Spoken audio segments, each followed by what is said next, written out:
Hi hello welcome back to my channel. ನಾನು Brinda.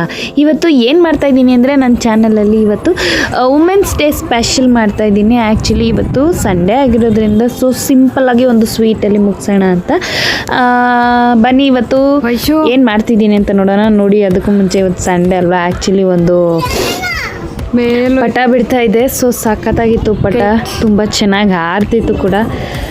So ಈ ಪಟ ಬಿಡೋದು ಒಂದು ಕಲೆ, ತುಂಬ ಚೆನ್ನಾಗಿ ಹಾರ್ತಿತ್ತು. ಆಮೇಲೆ ಅದು ಹಾಗೆ ಹಾರ್ತಾ ಅಲ್ಲಿ ಪಕ್ಕದ ಬಿಲ್ಡಿಂಗಲ್ಲಿ ಹುಡುಗರು ಕೂಡ ಹಾರಿಸ್ತಾಯಿದ್ರು. ಅವಾಗ ಅದು ಕಟ್ ಮಾಡಿಬಿಟ್ರು ಆ ಪಟ. ಸೊ ಹಾಗಾಗಿ ಅದು ತುಂಬ ದೂರ ಹೋಗ್ಬಿಟ್ಟೋಯ್ತು. ನನ್ನ ವಿಡಿಯೋ ನೋಡ್ತಾರೋ ಎಲ್ಲರಿಗೂ ಹಾಗೆ ಎಲ್ಲ ಮಹಿಳೆಯರಿಗೂ ಅಂತಾರಾಷ್ಟ್ರೀಯ ಮಹಿಳಾ ದಿನಾಚರಣೆಯ ಆರ್ಥಿಕ ಶುಭಾಶಯಗಳು. ಸೊ ವುಮೆನ್ಸ್ ಡೇ ಸ್ಪೆಷಲ್ ಮನೆಯಲ್ಲಿ ಶಾವಿಗೆ ಪಾಯಸ ಮಾಡ್ತಾಯಿದ್ದೀನಿ. ಸೊ ಈ ಶಾವಿಗೆ ಪಾಯಸನ ಹೇಗೆ ಮಾಡೋದು ಅಂತ ನೋಡೋಣ ಬನ್ನಿ. ಇದು ಆಲ್ರೆಡಿ ನನ್ನ ಚಾನಲಲ್ಲಿ ನಿಮಗೆ ಡೀಟೇಲಾಗಿ ಅಪ್ಲೋಡ್ ಮಾಡಿದ್ದೀನಿ. ಸೊ ಪಾಯಸ ಮಾಡಿ 1 hour ಆದರೂ ಕೂಡ ಅದು ಮುದ್ದೆ ಆಗದೆ ಫುಲ್ಲು ಅದೇ ಥರ ಫುಲ್ ಲಿಕ್ವಿಡ್ ಟೈಪಲ್ಲೇ ಇರೋ ಹಾಗೆ ಹೇಗೆ ಮಾಡೋದು ಅಂತ ನೋಡೋಣ. ಅದಕ್ಕೂ ಮುಂಚೆ ಒಂದು ಬಾಣಲಿಗೆ 1-2 ಸ್ಪೂನ್ ತುಪ್ಪ ಹಾಕಿ 4-5 ಗೋಡಂಬಿ ಹಾಕಿ ಅದನ್ನು ಸ್ವಲ್ಪ ಶಾಲೋ ಫ್ರೈ ಮಾಡ್ಕೊಬೇಕು. ಅಂದರೆ ಅದು ಒಂದು ಗೋಲ್ಡನ್ ಕಲರ್ ಬರೋವರೆಗೂ ಅದನ್ನು ಫ್ರೈ ಮಾಡ್ಕೊಬೇಕು. ಅದಾದಮೇಲೆ ನಾವು ಅದನ್ನು ತೆಗೆದಿಟ್ಬಿಡ್ಬೇಕು. ಆಮೇಲೆ ನೆಕ್ಸ್ಟ್ ಇದೇ ತುಪ್ಪಕ್ಕೆ ನಾವು ಒಂದು ಸ್ವಲ್ಪ ದ್ರಾಕ್ಷಿನ ಹುರ್ಕೊಬೇಕು. ಸೊ ಈ ಗೋಡಂಬಿ ದ್ರಾಕ್ಷಿನ ನಾವು ಲಾಸ್ಟಲ್ಲಿ ಗಾರ್ನಿಷಿಂಗಿಗೆ ಅಥವಾ ಜಸ್ಟ್ ಆಮೇಲೆ ಹಾಕೋದ್ರಿಂದ ಅದು ಆ ಕ್ರಿಸ್ಪಿನೆಸ್ ಹಾಗೇ ಇರುತ್ತೆ. ಕ್ಲೀನಾಗಿ ಹುರಿದ್ಬಿಟ್ಟು ಅದನ್ನು ಒಂದು ಸೈಡಲ್ಲಿ ತಕ್ಕೋಬೇಕು.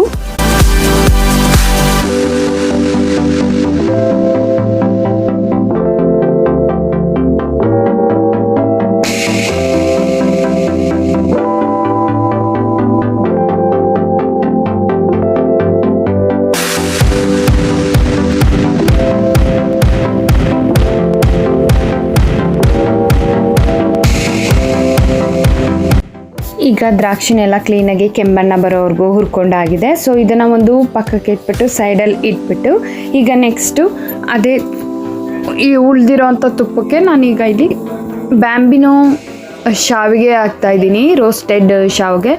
ಸೊ ಇದನ್ನು ಸ್ವಲ್ಪ ಲೈಟ್ ಗೋಲ್ಡನ್ ಕಲರ್ ಬ್ರೌನ್ಗೆ ಬಂದರೆ ಸಾಕು, ತುಂಬ ಬ್ರೌನ್ ಬರೋ ಅಂಥದ್ದೇನು ಬೇಡ. ಲೈಟ್ ಬ್ರೌನ್ ಬಂದರೆ ಆವಾಗ ಅದು ಫುಲ್ ಸಿಮ್ಮಲ್ಲಿ ಇಟ್ಬಿಟ್ಟೆ ಉರಿಬೇಕು. ಆವಾಗ ನಿಮಗೆ ಪಾಯಸ ಅನ್ನೋದು ಯಾವುದೇ ಒಂದು ಗಂಟಿಲ್ಲದೆ ಹಾಗೆ ಆಮೇಲೆ ಆರಿದ್ಮೇಲೆ ಮುದ್ದೆ ಆಗದೆ ಕ್ಲೀನಾಗಿ, ಅಂದರೆ ಏನು ಬಾತ್ ಥರ ಆಗದೆ ಕ್ಲೀನಾಗಿ ಬರುತ್ತೆ, ಹಲ್ವಾ ಥರ ಆಗದೆ ತುಂಬ ಚೆನ್ನಾಗಿರುತ್ತೆ. ತುಂಬ ನೀರಾಗಿ, ತುಂಬ ಕ್ಯೂಟಾಗಿ, ತುಂಬ ಟೇಸ್ಟಿಯಾಗಿ ಸಖತ್ತಾಗಿರುತ್ತೆ.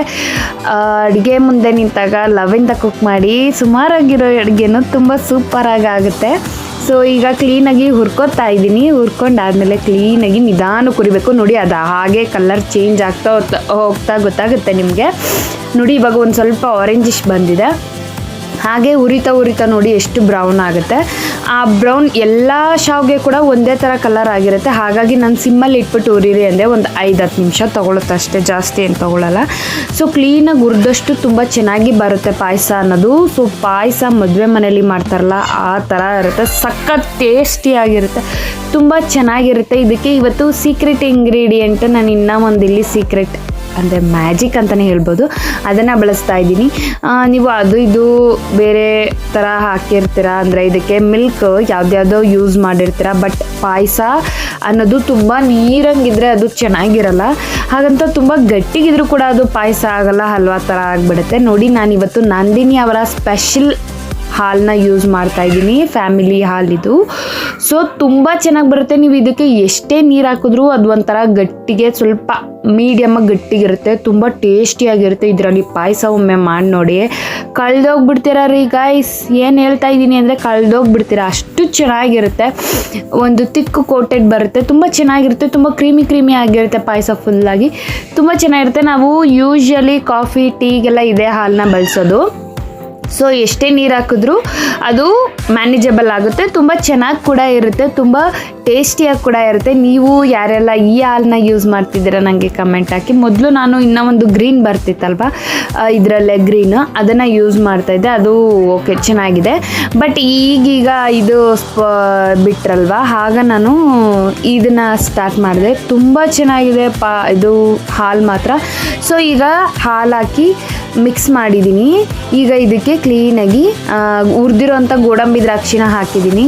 ಸ್ವಲ್ಪ ಅದು ಕ್ಲೀನಾಗಿ ಒಂದು 10% ಬೆಂದರೆ ಸಾಕು. ಈಗ ಇದಕ್ಕೆ 1 ಬೌಲ್ ಆಗುವಷ್ಟು ಒಂದು ಬೌಲ್ ಆಗುವಷ್ಟು ಸಕ್ಕರೆನ ಹಾಕ್ತಾಯಿದ್ದೀನಿ. ಸಕ್ಕರೆ ನಿಮಗೆ ಸ್ವೀಟ್ಗೆ ತಕ್ಕಂತೆ ಹಾಕಿ. ನಮ್ಮ ಮನೇಲಿ ಪಾಯಸ ಅಂದರೆ ಶುಗರ್ ಇರಲೇಬೇಕು, ಹಂಗಂತ ಮೈಲ್ಡಾಗಿದ್ದರೆ ಅದು ಪಾಯಸ ಆಗಲ್ಲ. ಅದು ಈ ಶುಗರ್ BP ಇರೋರು ತಿಂತಾರಲ್ಲ ಆ ಥರ ಒಂದು ಸ್ವಲ್ಪ ಸಪ್ಪೆ ನೋ ಸ್ವೀಟ್ ಅಂದಮೇಲೆ ಸ್ವೀಟಾಗೇ ಇರಬೇಕು, ಆವಾಗಲೇ ಅದು ಸ್ವೀಟ್ ಚೆಂದ. ಪಾಯಸ ಅಂದ್ರೇ ಹಾಗೆ ತುಂಬ ಚೆನ್ನಾಗಿರುತ್ತೆ ಪಾನಕ ಥರ. ನೋಡಿ ಕ್ಲೀನಾಗಿ ಈಗ ಸಕ್ಕರೆ ಕರಗೋವರೆಗೂ ಕೈ ಆಡಿಸ್ತಾನೇ ಇರಬೇಕು, ಕ್ಲೀನಾಗಿ ತಿರುಗಿಸ್ತಾನೆ ಇರಬೇಕು. ಅದಾದಮೇಲೆ ಒಂದು 15 ನಿಮಿಷಕ್ಕೆ ಕರೆಕ್ಟಾಗಿ ಒಂದು ಸ್ವಲ್ಪ ಮರಳ್ತಾ ಇರುತ್ತೆ. ಅಷ್ಟೊತ್ತಿಗೆ ಆ ಶಾವಿಗೆ ಅನ್ನೋದು ಹುರಿದಿರೋ ಶಾವಿಗೆ ಏನಿದೆ ಅದು ಸ್ವಲ್ಪ ದಪ್ಪ ಆಗುತ್ತೆ, ಅಂದರೆ ಹರಳುತ್ತೆ. ಅಲ್ಲಿಗೆ ಈ ಪಾಯಸ ಕೂಡ ರೆಡಿಯಾಗಿರುತ್ತೆ. ಸೊ ನೋಡಿ ಈಗ ಎಷ್ಟು ಚೆನ್ನಾಗಿ ಆಗ್ತಾಯಿದೆ. ಇದೀಗ ಸ್ವಲ್ಪ 1-2 ಕುದಿ ಮರಳಿಲಿ ಆಮೇಲೆ ಪಾಯಸ ರೆಡಿ ಆಗುತ್ತೆ. ಅದು ಕೂಡ ಹೇಗೆ ಬರುತ್ತೆ ಅಂತ ನಾನು ತೋರಿಸ್ತೀನಿ ಇವತ್ತು. ಸೊ ಈ ವುಮೆನ್ಸ್ ಡೇ ಸ್ಪೆಷಲ್ ನೀವು ನಿಮ್ಮ ಮನೇಲಿ ಏನು ಮಾಡಿದ್ರಿ ಅಂತ ನನಗೆ ಕಮೆಂಟ್ ಹಾಕಿ. ತುಂಬ ಚೆನ್ನಾಗಿತ್ತು. ಆ್ಯಕ್ಚುಲಿ ಈ ವುಮೆನ್ಸ್ ಡೇಲಿ ನಮಗೆ ಒಂದು ಸೂತ್ಕದ್ದು ಇದಿತ್ತು, ಅಂದರೆ ಅಜ್ಜಿ ತೀರೋಗಿದ್ರು. ಹಾಗಾಗಿ ಇದು ಆ್ಯಕ್ಚುಲಿ ಬೆಳಗ್ಗೆ ಮಾಡಿದ್ದು, ಅಜ್ಜಿ ತೀರೋಗಿದ್ದು 3 ಗಂಟೆಲಿ. ಹಾಗಾಗಿ ಸ್ವಲ್ಪ ಬೇಜಾರಾಯಿತು. ಸೊ ನೋಡಿ ಈ ಥರ ತುಂಬ ಮರಳಾದ್ಮೇಲೆ ನೋಡಿ ಯಾವ ಥರ ಬಂತು ಪಾಯಸ ಅನ್ನೋದು ಕೂಡ ತೋರಿಸ್ತೀನಿ. ತುಂಬ ಚೆನ್ನಾಗಿತ್ತು ಪಾಯಸ, ತುಂಬ ಟೇಸ್ಟಿಯಾಗಿತ್ತು. ಒಂದು ಚೂರು ಕೂಡ ಅದು ಕೇಕ್ ಥರ ಆಗಿರಲಿಲ್ಲ ಪಾಯಸ. ಕೆಲವೊಂದು ಟೈಮು ಮಾಡಿದಾಗ ಈ ಶಾವಿಗೆ ಪಾಯಸ ನಾನು ಆ್ಯಕ್ಚುಲಿ ಸ್ಟಾರ್ಟಿಂಗಲ್ಲಿ ನಾನು ಕೂಡ ಮಾಡಿದ್ದೀನಿ ಪಾಯಸನ.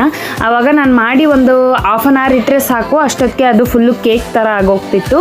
ಬಟ್ ಈಗೀಗ ನಾನು ಮಾಡೋ ಪಾಯಸ ಆ ಥರ ಕೇಕ್ ಥರ ಆಗಲ್ಲ. ಎಷ್ಟೇ 1 hour 2 hour ಇದ್ದರೂ ಇದೇ ಥರ ಲಿಕ್ವಿಡಲ್ಲೇ ಇರುತ್ತೆ, ತುಂಬ ಚೆನ್ನಾಗಿರುತ್ತೆ. ಬಿಕಾಸ್ ಆಫ್ ಅದನ್ನು ಕ್ಲೀನಾಗಿ ಶಾವಿಗೆನ ನಾವು ಕನ್ಸಿಸ್ಟೆನ್ಸಾಗಿ ಕ್ಲೀನಾಗಿ ಹುರಿದಾಗ ತುಂಬ ಚೆನ್ನಾಗಿ ಬರುತ್ತೆ ಪಾಯಸ ಅನ್ನೋದು. ಹಾಗೆ ಈ ಒಂದು ಹಾಲು ಹಾಕಿರೋದ್ರಿಂದ ಇನ್ನೂ ಚೆನ್ನಾಗಿ ಬರುತ್ತೆ. ಬಟ್ ನಾನು ನಿಮಗೆ ಮೊದಲು ಹೇಳಿದಾಗೆ ನಾನು ಗ್ರೀನ್ ಕಲರ್ ಹಾಲನ್ನ ಯೂಸ್ ಮಾಡ್ತಿದ್ದಾಗ ಅದು ಸ್ವಲ್ಪ ತುಂಬ ನೀರಾಗಿ ಬರ್ತಾಯಿತ್ತು ಪಾಯಸ, ಅದು ಪಾಯಸ ಥರ ಇರ್ತಿರ್ಲಿಲ್ಲ.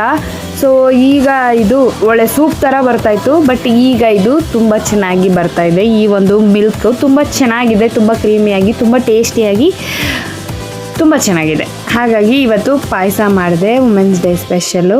ಸೊ ವಿಡಿಯೋ ಬಿಡೋಣ ಅಂದ್ಕೊಂಡೆ, ಇದೆಲ್ಲ ಅಜ್ಜಿದು ಅದು ಇದು ಎಲ್ಲ ಇತ್ತಲ್ಲ, ಸೊ ಹಾಗಾಗಿ ಬಿಡೋಕ್ಕಾಗಿರಲಿಲ್ಲ. ಈ ಒಂದು ಪಾಯಸ ನೀವು ಕೂಡ ಮನೇಲಿ ಟ್ರೈ ಮಾಡಿ, ಹೇಗೆ ಬಂತು ಅಂತ ನನಗೆ ಕಮೆಂಟ್ ಮಾಡಿ. ಇಷ್ಟ ಆದರೆ ಈ ವಿಡಿಯೋ ಇಷ್ಟ ಆದರೆ ಲೈಕ್ ಮಾಡಿ, ಶೇರ್ ಮಾಡಿ, ಸಬ್ಸ್ಕ್ರೈಬ್ ಮಾಡಿ. ಹೀಗೆ ಸಪೋರ್ಟ್ ಮಾಡ್ತಾನೆ ಇರಿ ನಮ್ಮ ಚಾನಲ್ನ. ಮಹಿಳೆಯರನ್ನ ಆದಷ್ಟು ಬೆಳೆಸಿ. ಎಲ್ಲ ಮಹಿಳೆಯರಿಗೂ happy women's day girls, happy women's day. ನೋಡಿ ಎಷ್ಟು ಚೆನ್ನಾಗಿ ಬಂದಿದೆ ಪಾಯಸ. ಸೊ ತುಂಬ ಟೇಸ್ಟಿಯಾಗಿತ್ತು.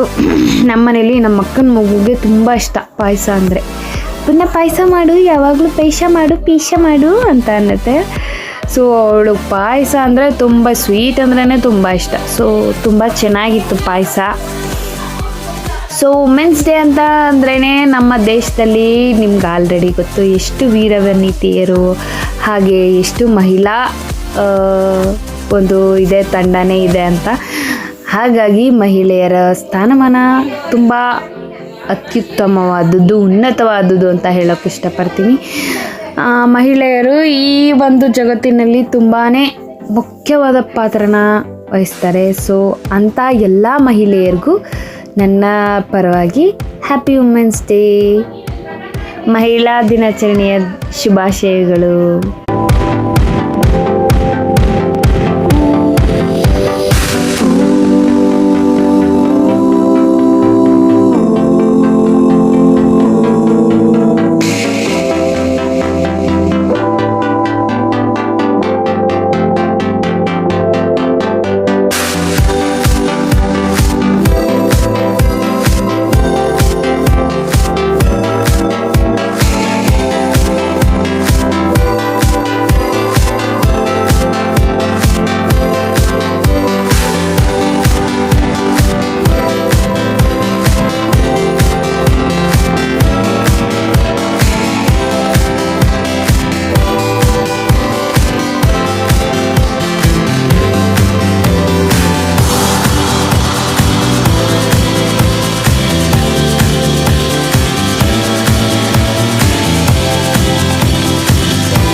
ಒನ್ಸ್ ಅಗೇನ್ ಎಲ್ರಿಗೂ happy women's day guys. So ಈ ಒಂದು ವಿಡಿಯೋ ಇಷ್ಟ ಆದರೆ ಲೈಕ್ ಮಾಡಿ, ಶೇರ್ ಮಾಡಿ, ಸಬ್ಸ್ಕ್ರೈಬ್ ಮಾಡಿ. ಹೀಗೆ ನಮ್ಮ ಚಾನಲ್ನ ಸಪೋರ್ಟ್ ಮಾಡ್ತಾನೆ ಇರಿ. ಹೇಗಿತ್ತು ಪಾಯಸ ಅಂತ ಕೂಡ ನನಗೆ ಕಮೆಂಟ್ ಹಾಕಿ. ನೀವು ಒಮ್ಮೆ ಮನೇಲಿ ಟ್ರೈ ಮಾಡಿ ಹೇಗೆ ಬಂತು ಅಂತ ನನಗೆ ಕಮೆಂಟ್ ಹಾಕಿ. ಒಲೆ ಮುಂದೆ ಇದ್ದಾಗ ಲವ್ವಿಂದ ಕುಕ್ ಮಾಡಿ. ಸುಮಾರಾಗಿರೋ ಅಡುಗೆ ಕೂಡ ಸೂಪರಾಗಿ ರೆಡಿ ಆಗುತ್ತೆ, ತುಂಬ ಟೇಸ್ಟಿಯಾಗಿ ರೆಡಿ ಆಗುತ್ತೆ. ಸೊ ಇವತ್ತಿನ ಈ ಪಾಯಸದ ವ್ಲಾಗ್ ನಿಮಗೆಲ್ಲ ಇಷ್ಟ ಆಗಿದೆ ಅಂತ ಭಾವಿಸ್ತೀನಿ. Thank you so much.